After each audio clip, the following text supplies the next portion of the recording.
Okay, good evening to all of you.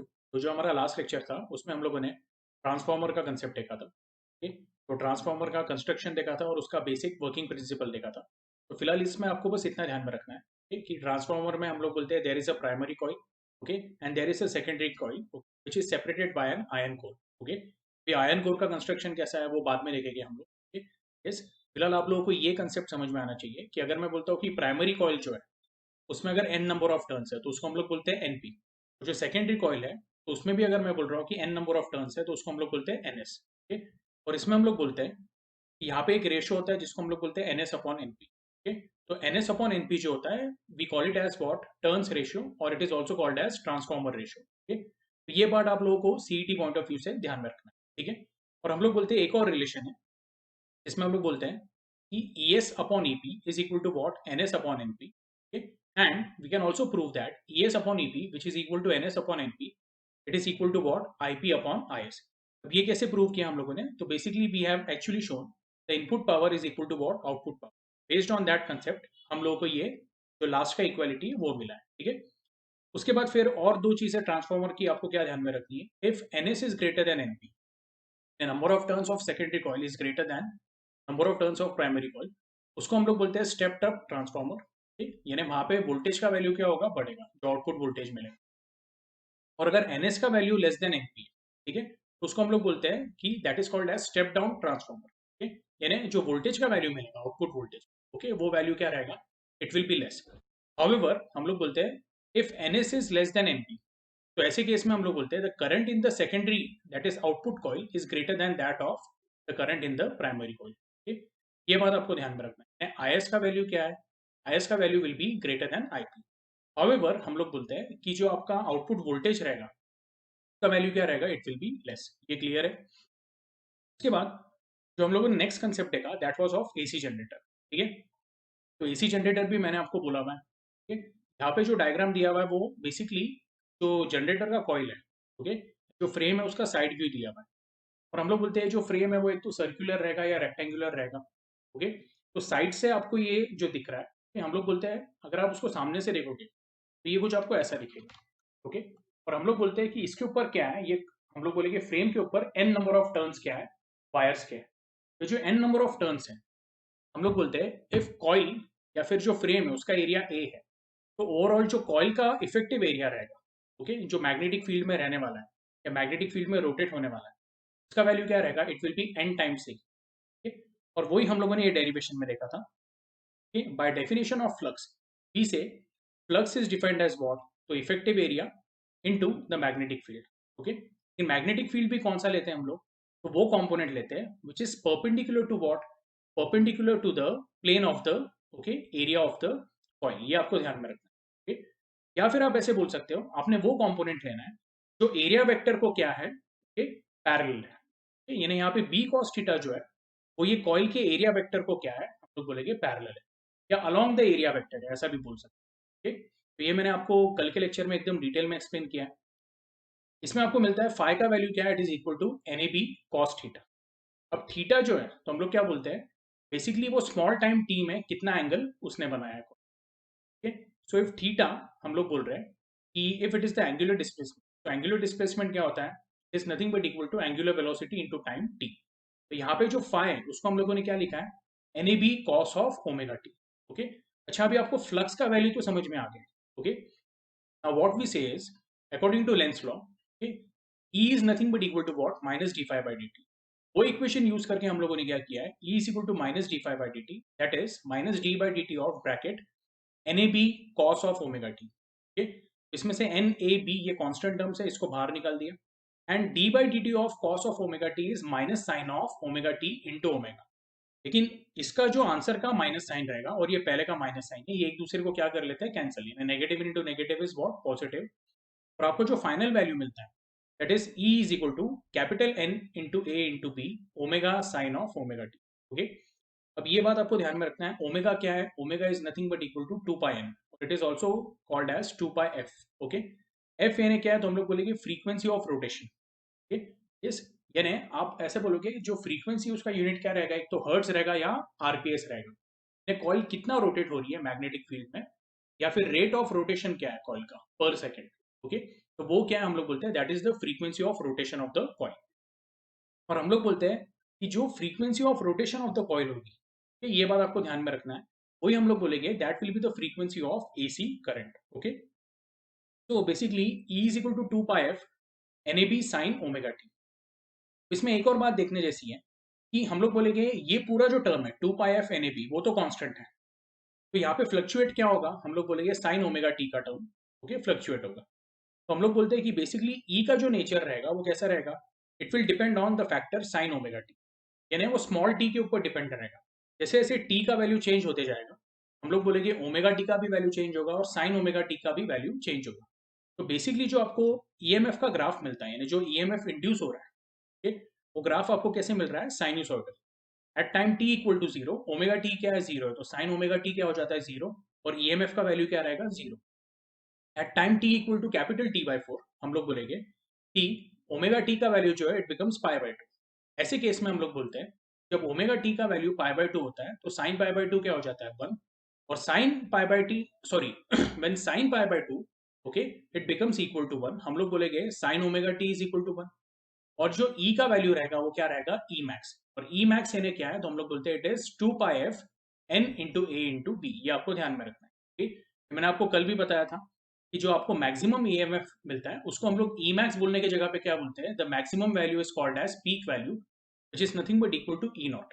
ठीक, तो आपको फाइनली जो इक्वेशन मिलता है that is called E is equal to E not sine omega. और ये जो एसी का जो फॉर्म मिलता है आपको कैसे मिलता है, साइनसॉइडल मिलता है। ये क्लियर है? ओके, तो ये कल का थोड़ा सा रिविजन ले लिया।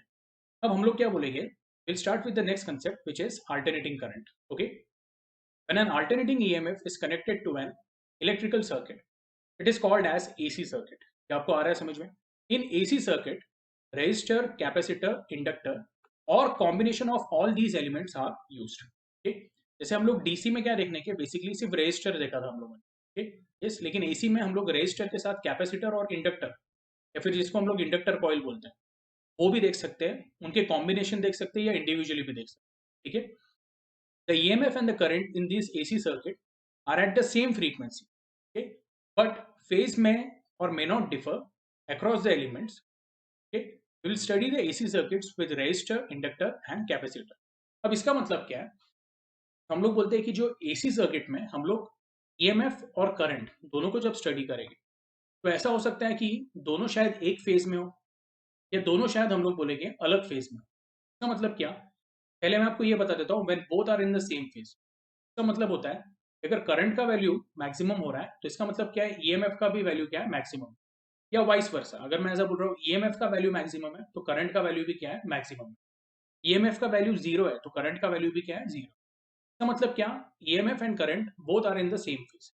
ठीक, या फिर मैं बोलूंगा कि उनका फेज अलग है। फेज अलग है यानी क्या, तो शायद ऐसा हो सकता है ईएमएफ का वैल्यू जीरो है लेकिन करंट का वैल्यू जीरो नहीं है। ओके, मैक्सिमम भी नहीं है but it is not zero. Okay, yes, ये आपको आ रहा है समझ में? तो ये हमें बस ध्यान से पढ़ना है।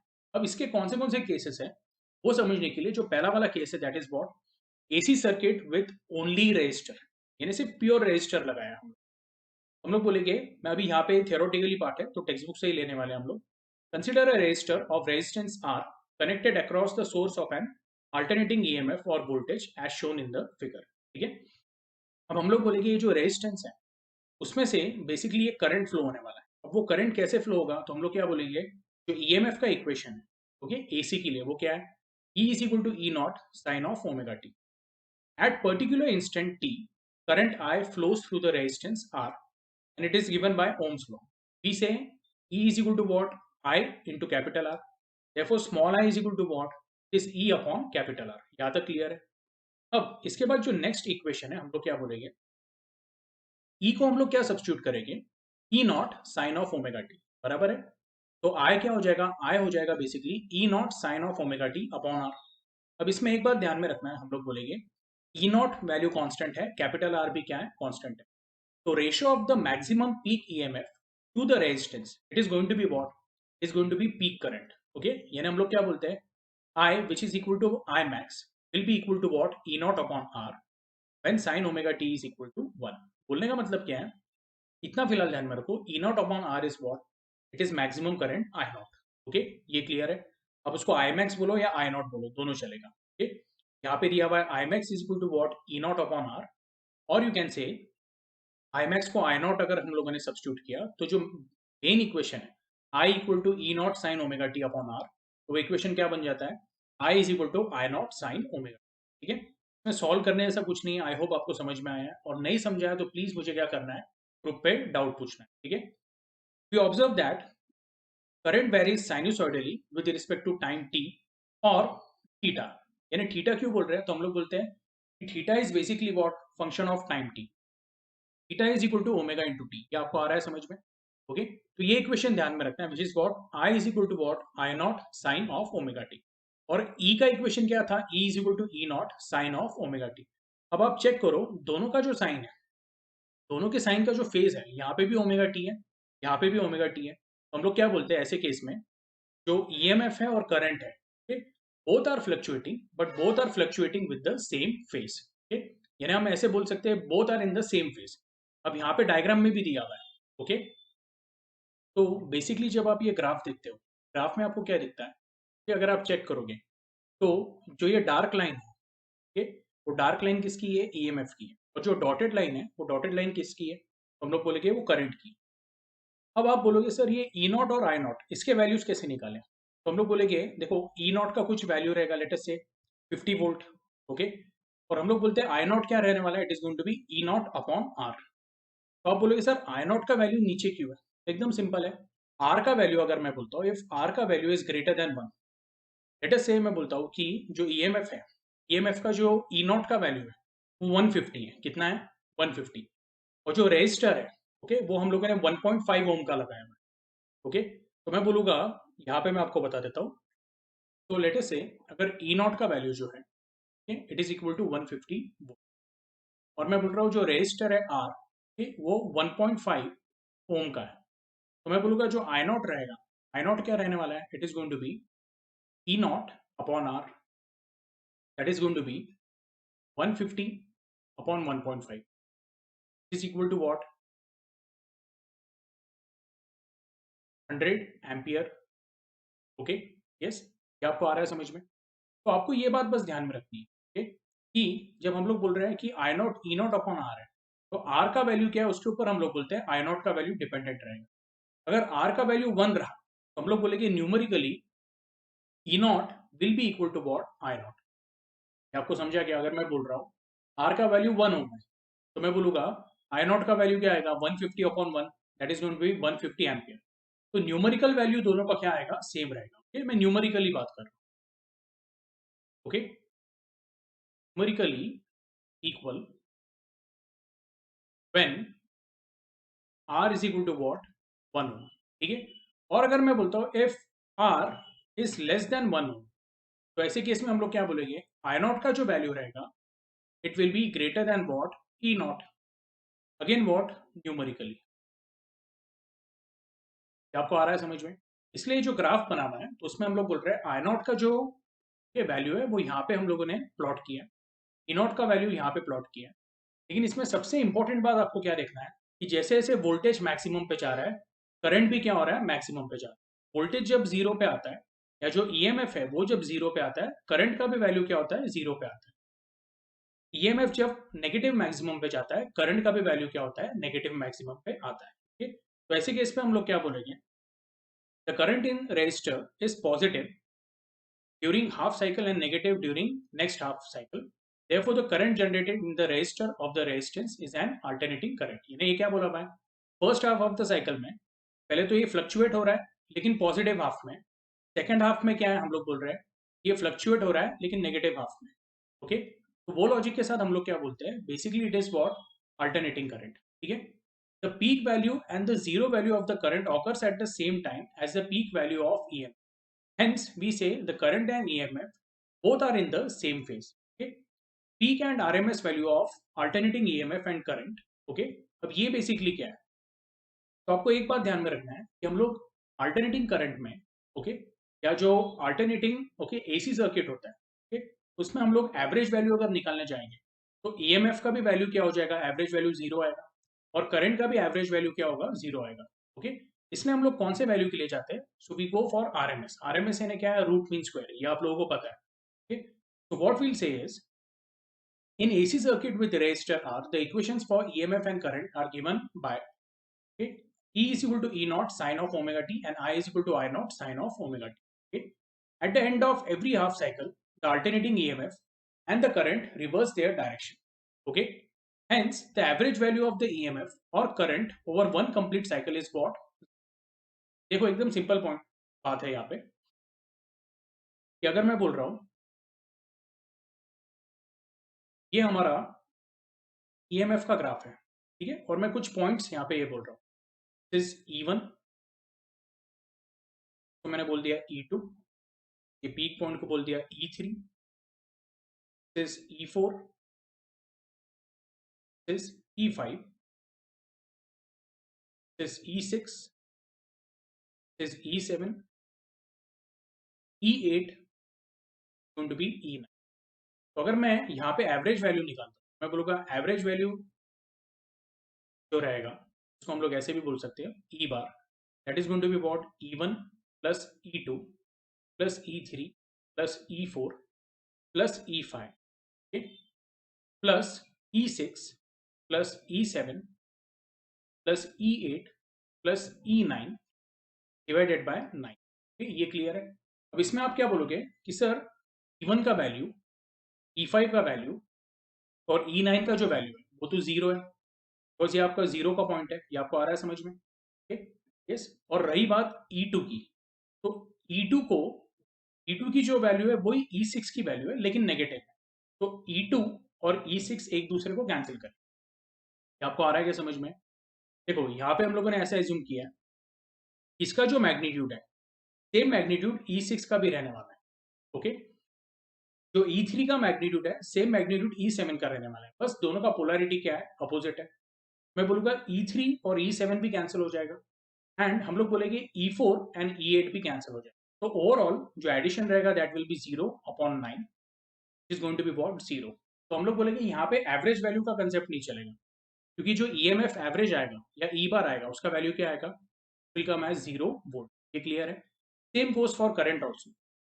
तो ऐसे केस में क्या करते हैं हम लोग? आरएमएस वैल्यू निकालते हैं। ओके, अब यहाँ पे दिया हुआ है DC meter only measures average value of EMF और current. Okay, now if alternating EMF or current is measured using DC voltmeter or ammeter, it will not show any constant or consistent reading.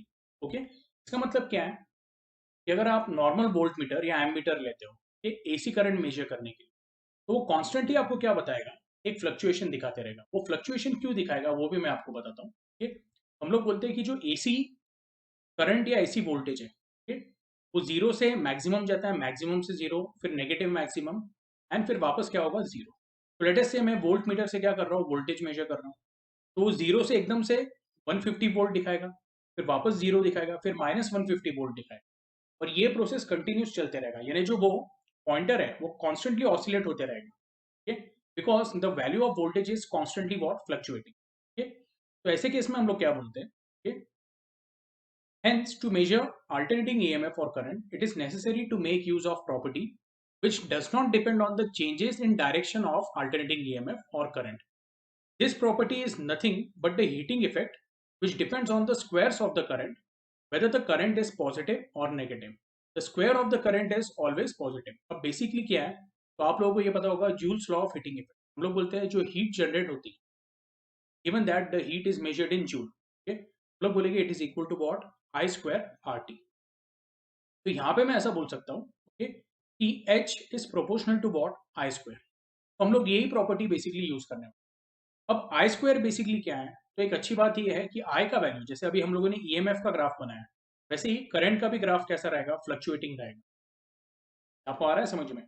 तो current के ऊपर के जो points रहेंगे वो positive रहेंगे, और ये जो नीचे के पॉइंट्स रहने वाले इसमें, ये क्या रहेंगे? नेगेटिव रहेंगे। लेकिन स्क्वायर ऑफ करंट जो रहेगा वो हर केस में क्या रहेगा? पॉजिटिव। इसलिए हम लोग क्या बोलते हैं? The square of current is always positive and hence we say let H be the amount of heat produced in given resistance R in time t. Now if the same amount of heat can be produced in the same resistance R in the same time t by a constant or steady flowing current, then such value of constant or steady current is called as the root mean square value or the virtual value of alternating current, and that is denoted by what? IRMS. क्या आपको आ रहा है समझ में? ठीक, मैं आपको एकदम सिंपल वे में बताता हूँ। एक रेजिस्टेंस है और कुछ टाइम इंटरवल के लिए हमने क्या किया, वो रेजिस्टेंस में से एसी करंट पास किया। ओके, लेट अस से उसमें कुछ हीट जनरेट हुई, वो हीट को मैंने बोल दिया एक्स जूल। ठीक है, और ये जो x joule okay heat generate हुई है, ओके वो कितने टाइम में हुई है, तो हम लोग बोलेंगे वो जो टाइम इंटरवल है दैट इज स्मॉल टी। क्या आपको क्लियर है? अब हम लोग क्या कर रहे हैं, सेम सर्किट या सेम रेजिस्टेंस में से एक कांस्टेंट वैल्यू या steady value of current pass कर रहे हैं, तो हम लोग डीसी बोलते हैं। ठीक है, यस। अगर same time interval small T में उतना ही अमाउंट ऑफ हीट जनरेट हो रहा है एक्स, ठीक है, तो हम लोग क्या बोलेंगे, ये जो स्टेडी वैल्यू ऑफ करंट है that is called as what? RMS value of the AC current. यानी जो पिछले केस में हम लोगों ने एसी करंट पास किया, उसने एक्स जूल जनरेट किया था। अगर जो सेकेंड केस का डीसी करंट है वो सेम टाइम इंटरवल में same amount of heat generate करता है, तो जो उसका वैल्यू है ये डीसी का, वो हम लोग बोलते हैं it is the RMS value of the D current. Okay, वही आपको यहाँ पे दिया हुआ है, root mean square value. Okay, it is also called as effective और virtual value of an AC. It is defined as a constant current which produces the same amount or quantity of heat in a given resistance in a given time as is produced by an alternating current when flowing through the same resistance for the same time. Okay? It can be proved that the relation between RMS value and the peak value of AC current is given by IRMS is equal to I naught upon root 2. Okay? और आप लोगों को ये पता है 1 upon root 2 का value क्या है? It is 0.7071. Okay, exact value नहीं लेकिन approximate value. So we say IRMS is equal to what? 0.7071 into I naught। ठीक है, सिमिलरली हम लोग बोलेंगे जो इफेक्टिव और root mean square value of an alternating EMF है, it is defined as square root of mean square value of EMF over complete cycle. Okay, the relation between root mean square value and the peak value of AC voltage is also given by a similar equation, which is ERMS is equal to what? E naught upon root। I hope आपको ये समझ में आया है, RMS value of AC current का आपको concept समझा है। ठीक, मैं वापस बता रहा हूँ, एक रेजिस्टर है, ठीक, वो रेजिस्टर का जो रेजिस्टेंस है लेट अस से इट इज आर ओम। ठीक, और हम लोग बोल रहे हैं उसमें से हम लोग एक एसी करंट पास कर रहे हैं for small time interval T. ये क्लियर है? अब उसमें कुछ हीट जनरेट हुई है, लेट अस से इट इज एक्स जूल। ठीक है, ये आपका पहला केस हो गया।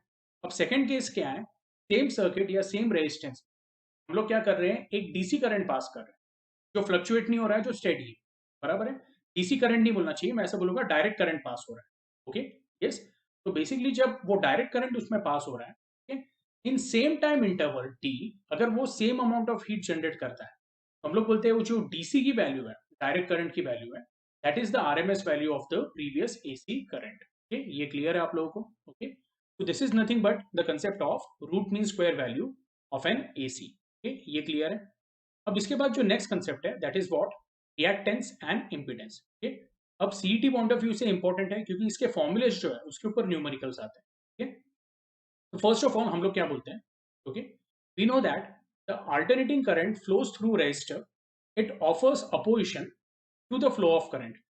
Let us study the opposition which is offered by a pure inductor and capacitor to the flow of AC current when alternating EMF is applied across them। यानी हम लोगों को ये तो पता है कि जो रेजिस्टेंस है वो करंट को क्या करता है, अपोज करता है। ओके, लेकिन जो प्योर इंडक्टर और कैपेसिटर है, ओके, वो भी क्या करते हैं, हम लोग बोलते हैं it actually what? Okay, opposes the flow of AC current. ठीक है, और ऐसे केस में हम लोग बोलते हैं जो उसका अपोजिशन है, okay, that is called as what? Inductive reactance और it is called as capacitive reactance. Okay, जो इंडक्टर ओके अपोजिशन करता है that is called as inductive reactance, और जो कैपेसिटर अपोजिशन देता है that is called as capacitive reactance. ठीक है, तो इसमें फर्स्ट केस क्या है? Application of AC to pure inductor coil. Okay, यानी आप लोगों ने एक एसी सप्लाई दिया हुआ है, this given as I is equal to what? I not sine omega T. Okay, this is applied to a pure inductor coil. अब इसमें क्या होगा, हम लोग बोलेंगे consider an alternating EMF E which is applied across a pure inductor of self inductance L as shown in the figure। अब पहले हम लोग क्या कंसीडर कर रहे हैं कि जो I है, ये जो उसमें AC करंट फ्लो होने वाला है, इसका इक्वेशन क्या है? I is equal to I not sine of omega T. ठीक है। ऐसे केस में हम लोग बोलते हैं जो ईएमएफ इंड्यूस होने वाला है, ओके, तो ये हम लोगों को पता है as the current I is alternating, a back EMF will be induced, okay, which is given by what? Minus L di by dt.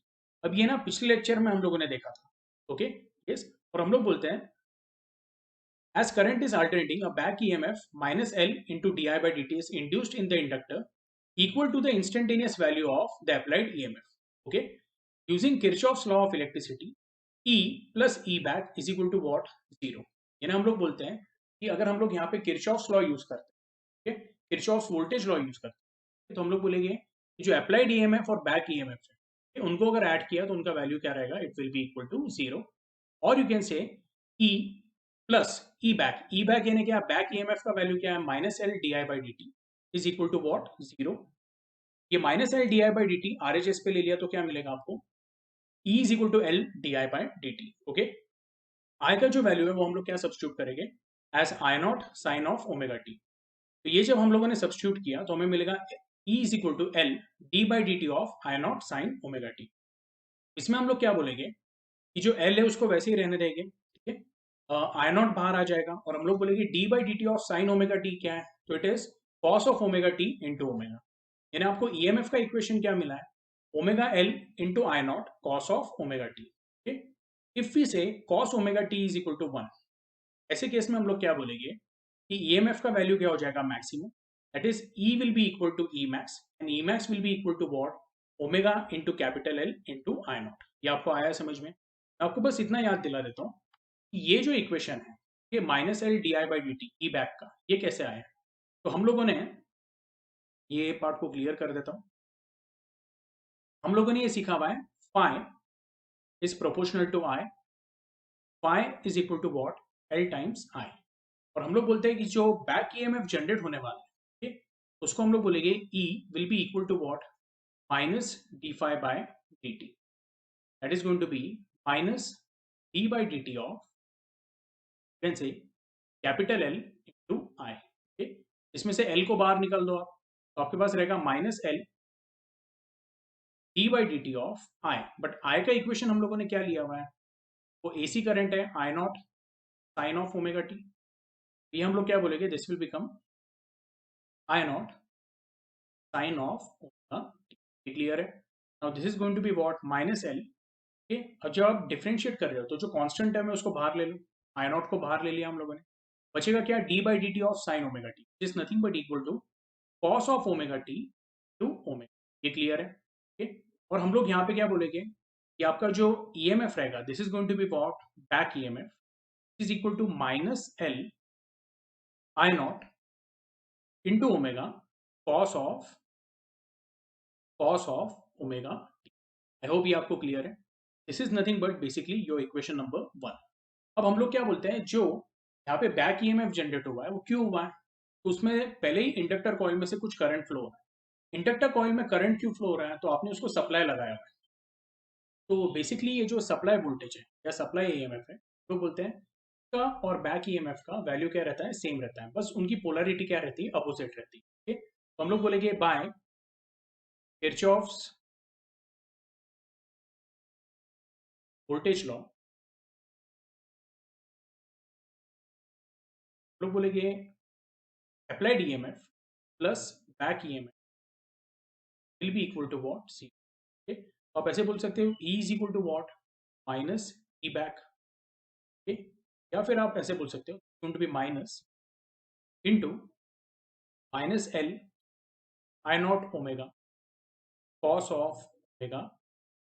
आपको E का इक्वेशन क्या मिला है? नेगेटिव इंटू नेगेटिव क्या हो जाएगा? पॉजिटिव। तो क्या आपको मिलेगा? L into I not into omega cos of omega. या फिर आप इसको ऐसे भी लिख सकते हो E is equal to omega L I naught cos of. ये क्लियर है? अब आपके टेक्स्ट बुक में बेसिकली उन्होंने यही दिया हुआ है, ठीक है। जैसे आप यहाँ पे देख सकते हो E is equal to what? Omega L I naught cos of omega T. क्या आपको समझ में आया इक्वेशन कैसे आया? Now what we say is कि E का मैक्सिमम वैल्यू कब होगा? जब कॉस ऑफ ओमेगा टी का वैल्यू क्या रहेगा? 1। बोलने का मतलब क्या है? If omega T is equal to either 0, और it is equal to 2 pi और इट इज इक्वल टू पाई, कोई भी केस में हम लोग बोलेंगे कि ईएमएफ जो रहेगा, ठीक है, देखो अगर मैं बोलता हूँ omega T is equal to 0 और omega T is equal to pi और omega T is equal to 2 pi, ठीक है, तो अगर omega T is equal to 0 या 2 पाई रहा तो कॉस का वैल्यू क्या आएगा, कॉस ओमेगा टी का, इट विल बी +1। और अगर ओमेगा टी का वैल्यू सपोज पाई रहा तो कॉस ओमेगा टी का वैल्यू क्या रहेगा, -1। दोनों ही केसेस में हम लोग बोलेंगे E will be equal to E max, और उसका जो मैग्नीट्यूड रहेगा ई मैक्स का, that will be what, omega into L I naught.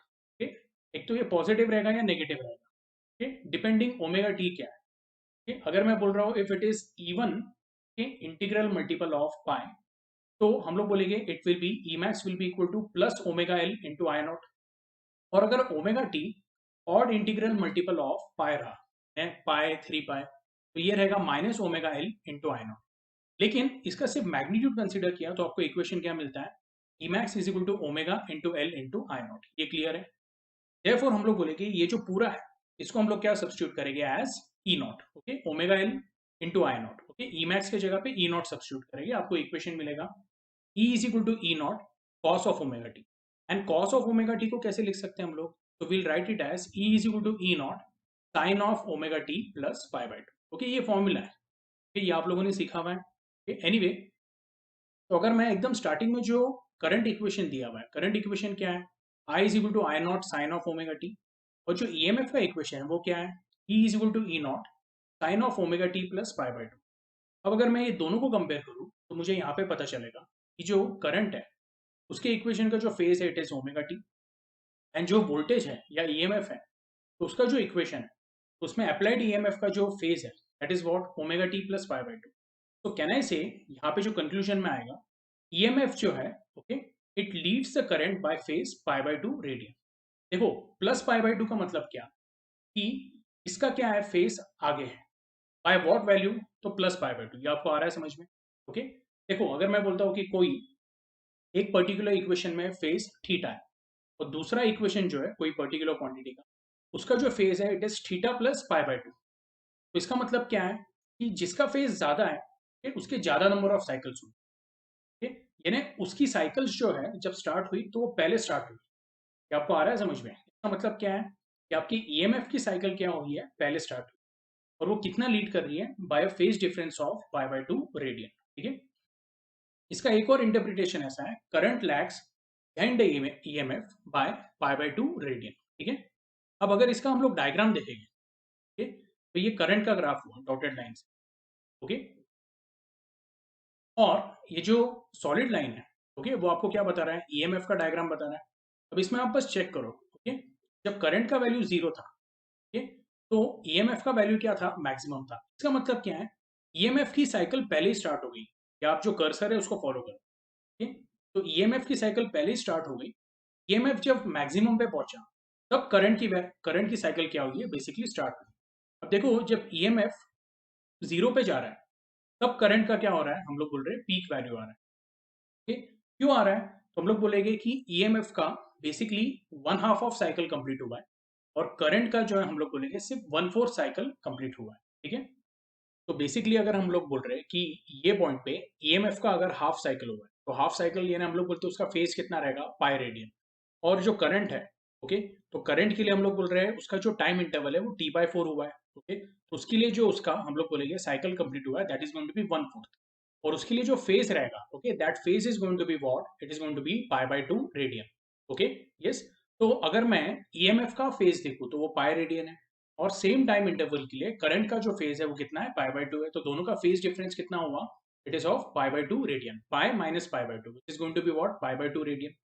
लेकिन यहाँ पे किसका फेज ज्यादा है, तो ईएमएफ का ज्यादा है, इसलिए हम लोग बोलते हैं कि EMF leads the current by phase of pi by two radian, और current lags behind the EMF by pi by two radian. Okay, EMF and current both are sinusoidal and of same frequency, ये आपको ध्यान में रखना है। Okay, हम लोग बोलेंगे दोनों ही क्या है, basically we are saying it is of sinusoidal nature.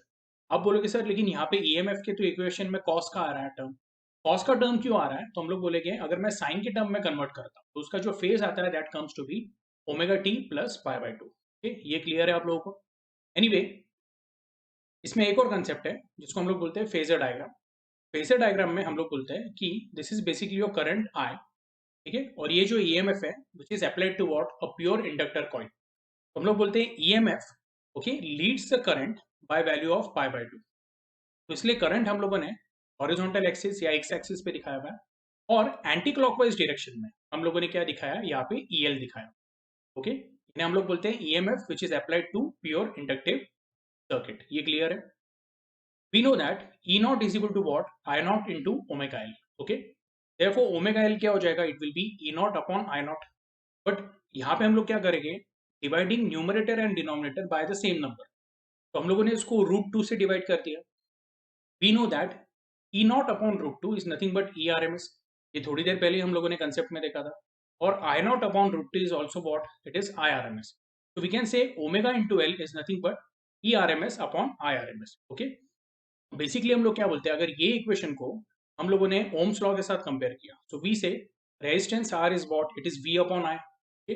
So can I say V की जगह पे ई आर एम एस है, आई की जगह पे आई आर एम एस है। ओके, सो वील से जो आर है, आर का इक्विवेलेंट क्वांटिटी कौन सा है यहाँ पे, it is omega into L. ये क्लियर है आप लोगों को? ओके, हम लोग बोलते हैं ये जो टर्म है omega into L, okay, it represents the effective opposition, okay, of the inductor to the flow of an AC या फिर अल्टरनेटिंग करंट। ओके, इसको हम लोग क्या बोलते हैं, we call it as inductive reactance, okay, and it is denoted by symbol X L. तो basically capital X suffix L, इसका मतलब क्या है, it is equal to omega into capital L, where capital L is what, inductance of the coil. Okay, omega हम लोग क्या बोलेंगे, it is going to be 2 pi F into L. Okay, और हम लोग बोलते हैं omega is what, it is angular frequency of the source. This shows that XL varies directly as the frequency of the applied voltage and the value of self inductance of the inductor। देखो एकदम simple बात है, XL का जो equation है that is what 2 pi F two capital L. तो अगर मैं बोलता हूँ कि मुझे XL यानी इंडक्टिव रिएक्टेंस अगर मुझे बढ़ाना है, तो आइदर मेरे को क्या करना पड़ेगा, अल्टरनेटिंग करंट की जो फ्रीक्वेंसी है एफ, उसका वैल्यू बढ़ाना पड़ेगा, या फिर जो हम लोग बोलते हैं इंडक्टेंस है कैपिटल एल, उसका वैल्यू बढ़ाना पड़ेगा। इंडक्टेंस ऑफ व्हाट, तो इंडक्टर कॉइल। ओके, हम लोग बोलते हैं कि basically this shows that XL varies directly as the frequency of the applied voltage and the value of the self inductance L of the inductor। ये आपको आ रहा है समझ में? इन्हें बोलने का मतलब क्या है, जो XL है वो डायरेक्ट प्रोपोर्शन में with the frequency as well as self inductance. ये क्लियर है?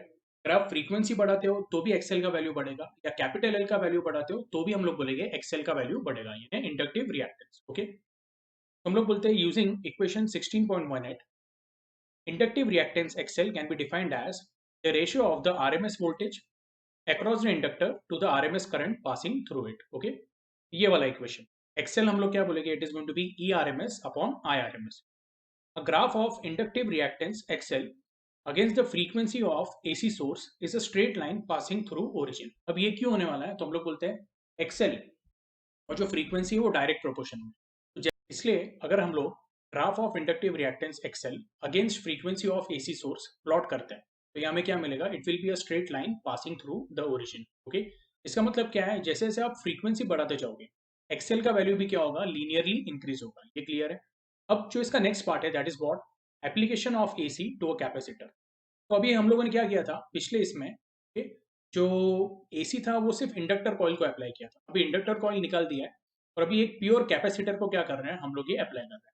अब ये जो है ये थ्योरेटिकल कंसेप्ट है, पहली बात ये आपको ध्यान में रखना है। इसलिए हम लोग ऐसा एज्यूम करेंगे, ये जो वायर है, ओके, ये वायर का जो रेजिस्टेंस है वो क्या है, 0 है। This is a pure capacitive circuit, ठीक है। और पिछले टाइम हम लोगों ने एसी सोर्स दिखाया था, लेकिन उसका करंट का इक्वेशन लिया था I is equal to I not into sine of omega t. यहाँ पे हम लोग करंट का इक्वेशन नहीं लेके हम लोग ईएमएफ का इक्वेशन लेते हैं। लेट अस से जो हम लोग बोलेंगे कि ईएमएफ अप्लाई किया हुआ है that is what, E is equal to E not sine of omega T, ठीक है। तो ऐसे केस में हम लोग क्या बोलते हैं, okay? Consider an alternating EMF E which is equal to E naught sin omega t applied across a capacitor of capacitance C as shown in the figure। Let Q be the magnitude of charge on any one of the plate of capacitor at any given instant। The potential difference across its plate at that instance will be given by what। हम लोग बोलते हैं जो capacitance का definition वो क्या है, हम लोग बोलते हैं charge on the plate per unit potential. तो उसको अगर हम लोगों ने रीअरेंज किया तो हमें मिलेगा V is equal to what, Q upon capital C। Okay, this is equal to the instantaneous value of the applied EMF. Okay, यानी जो ईएमएफ का वो पर्टिकुलर इंस्टेंट पे वैल्यू रहेगा, तो हम लोग क्या बोलेंगे, that will be equal to what, या उसको हम लोग इक्वल लेंगे to v. Therefore small e will be equal to what, q into c, or you can say q is equal to capital C into e. यहाँ पे हम लोग जो EMF का इक्वेशन लिया है, E is equal to E not sine of omega t, वो substitute कर देते हैं. ओके, तो आपको मिलेगा Q is equal to C into bracket E not sine of omega t. अब एकदम सिंपल है, हमारे पास E का इक्वेशन, हमको कौन सा इक्वेशन निकालना है, करंट का इक्वेशन निकालना है. तो आप क्या करोगे, यहाँ पे जो चार्ज Q है at a given time t, उसको डिफरेंशिएट करोगे with respect to time. Okay, तो हमको मिलेगा dq by dt. dq by dt क्या होने वाला है, it is going to be d by dt of capital C into E not sine of omega T. ये बहुत सिंपल है, इसमें मैं डायरेक्टली आपको टेक्स्ट बुक से एक्सप्लेन कर रहा हूँ.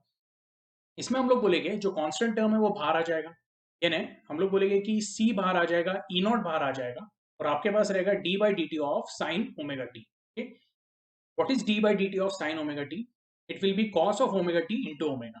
ओके, आपको जो फाइनल इक्वेशन मिलेगा dq by dt, that will B omega into capital C into E nought into cos of omega t. यहाँ तक क्लियर है. अब dq by dt क्या है, तो rate of flow of charge with respect to time is nothing but what, it is current. तो आपको I का इक्वेशन क्या मिला है, I is equal to omega C into E not cos of omega t. यहाँ तक clear है. Now this is the equation of what, instantaneous current. ऐसे केस में अगर मैं बोलता हूँ कि cos ओमेगा टी, ओके, अगर इसका वैल्यू 1 हो गया, तो हम लोग बोलेंगे करंट का वैल्यू क्या हो जाएगा, मैक्सिमम. ओके, ये अभी आपको समझाने की जरूरत नहीं है, क्योंकि ये हम लोगों ने 2 या 3 बार कर लिया है. ओके, पिछले डेरिवेशन में. ओके, तो सिमिलर टाइप का एक्टिविटी हम लोगों ने किया है. अगर cos ओमेगा टी 1 हो जाता है, तो I का वैल्यू क्या रहेगा, मैक्सिमम, और यू कैन से it will be the peak value I not. Okay, और हम लोग बोलेंगे I नॉट का वैल्यू क्या आएगा, it will be E nought into omega into capital C. Okay, तो ये जो वैल्यू है omega into capital C into E nought, यहाँ पे क्या सब्स्टिट्यूट करेंगे हम लोग, I नॉट. तो हमें मिलेगा I is equal to I nought cos of omega t. इन कॉस ऑफ ओमेगा टी को क्या सब्स्टिट्यूट करेंगे हम लोग, sine of bracket omega T plus pi by two. ठीक है, अब ये जो है ना, ये फॉर्मूला आप वेरीफाई कर सकते हो directly sine of A plus B formula लगा के. What is sine of A plus B, sine A cos B plus cos A sine B. तो sine of omega T plus pi by two क्या होगा, sine omega T cos pi by two plus cos omega T sine pi by two. Okay, sine omega T cos pi by two, cos pi by two का value क्या है, 0. तो पहला वाला term पूरा क्या हो जाएगा, 0. Sign omega T into cos pi by to, it will become 0. और जो दूसरा वाला टर्म है cos omega T sine pi by to, तो उसमें साइन पाई बाय टू क्या हो जाएगा, 1. बचेगा क्या, ओनली कॉस ओमेगा टी.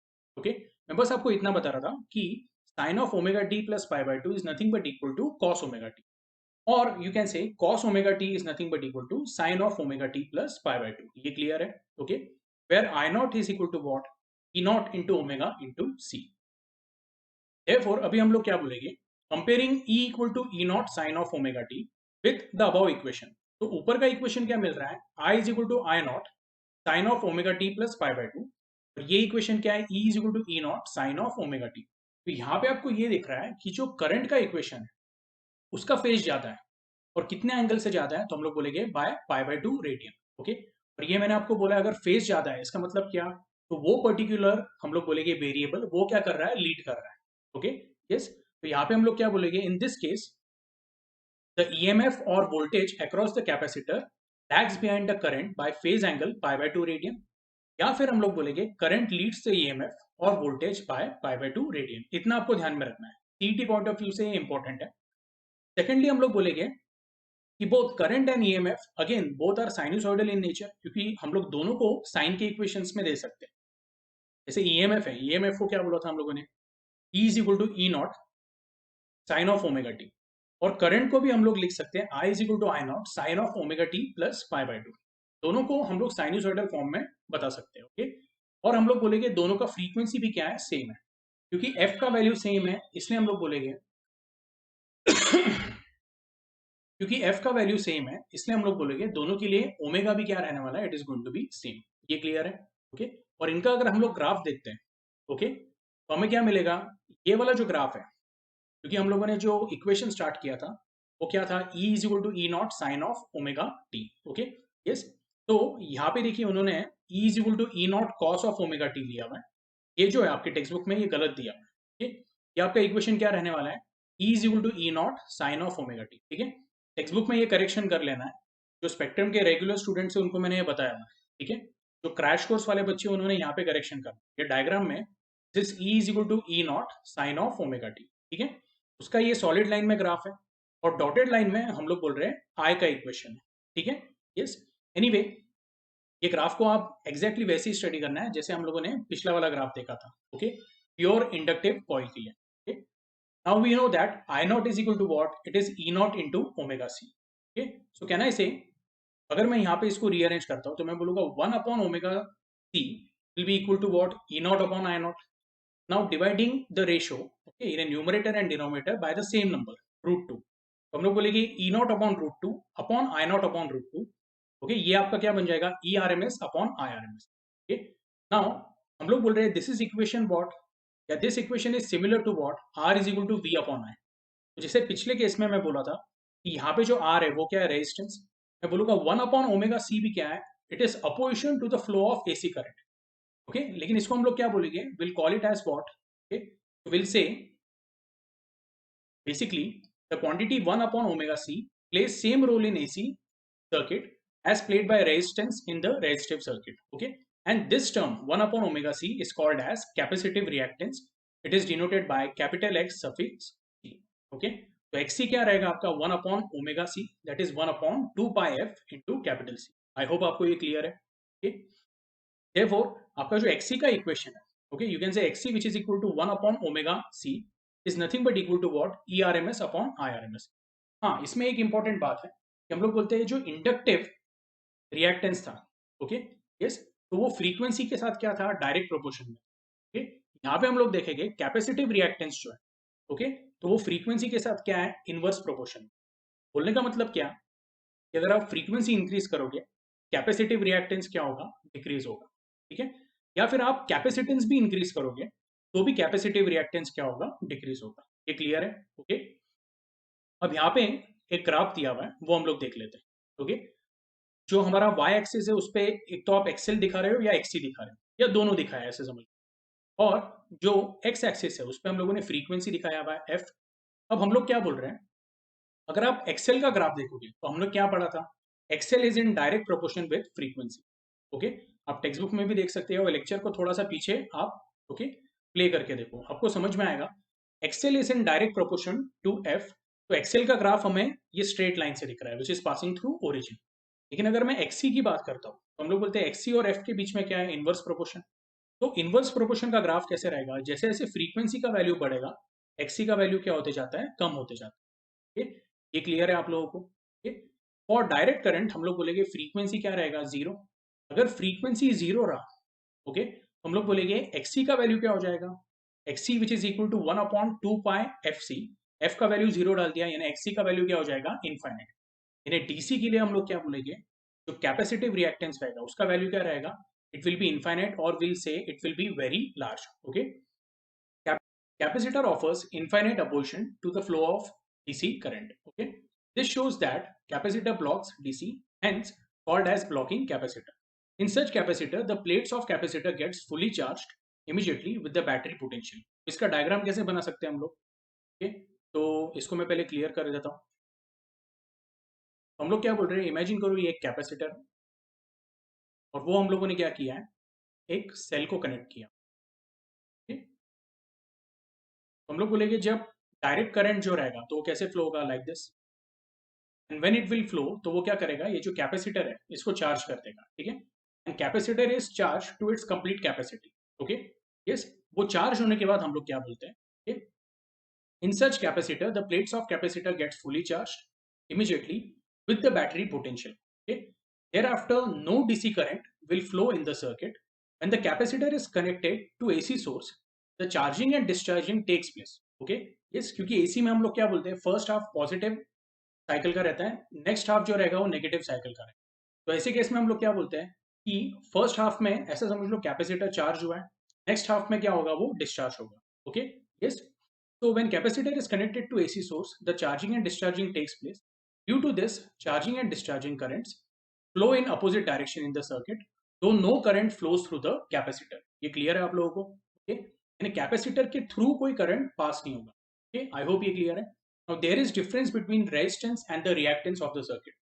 अब ये बेसिक डिफरेंस क्या है, तो हम लोग बोलेंगे resistance is the property of the circuit which consumes the electrical power as heat, while a pure inductor and capacitor does not consume any electrical power, that is no heat is produced. ये आपको ध्यान में रखना है। Okay, तो resistance की वजह से हम लोग बोलते हैं कि जो इलेक्ट्रिकल पावर है, okay, या जो इलेक्ट्रिकल एनर्जी है, आप ऐसे बोल सकते हो it is consumed and it is converted into heat. Okay, लेकिन यहाँ पे रिएक्टेंस की बात आती है, okay? तो रिएक्टेंस के केस में ऐसा कोई हम लोग बोलते हैं कंजम्पशन नहीं होता है इलेक्ट्रिकल एनर्जी। सेकेंडली हम लोग बोलते हैं the reactance depends upon the frequency of alternating source, while the resistance does not depend on the frequency of the source. ठीक है, यस। एनीवे आई होप आपको ये समझ में आया। ठीक है, इसमें अगर आपको कुछ डाउट रहा, ओके, तो आपने क्या करना है, ग्रुप पे पूछना है। ठीक है, अभी जो थर्ड पार्ट है इसमें, AC through the series of pure inductor capacitor and resistor circuit, ये हम लोग क्या करेंगे नेक्स्ट लेक्चर में देखेंगे। इसका फेजर डायग्राम भी देखेंगे, ठीक है, जो कि बहुत इंपॉर्टेंट है। ठीक है, यस। और उसको बेसिकली आज हम लोगों ने जितना भी पार्ट किया है उसके साथ ये टॉपिक 80% कंप्लीट हो जाता है। ठीक है, यस। अब और जो रिमेनिंग टॉपिक है वो हम लोग क्या करेंगे, ओके, नेक्स्ट लेक्चर में कंप्लीट करेंगे। ठीक है, तो फिर हम लोग बोले कि नेक्स्ट लेक्चर में आपका इलेक्ट्रोमैग्नेटिक इंडक्शन ये टॉपिक पूरा क्या हो जाता है, कंप्लीट हो जाता है। Okay, yes. मैं आपको बार बार बोल रहा हूँ, अगर आपको इसमें कुछ डाउट है, प्लीज आपने क्या करना है, ग्रुप पे पूछना। ठीक है, यस। तो आज के लिए हम लोग यहाँ पे स्टॉप करते हैं।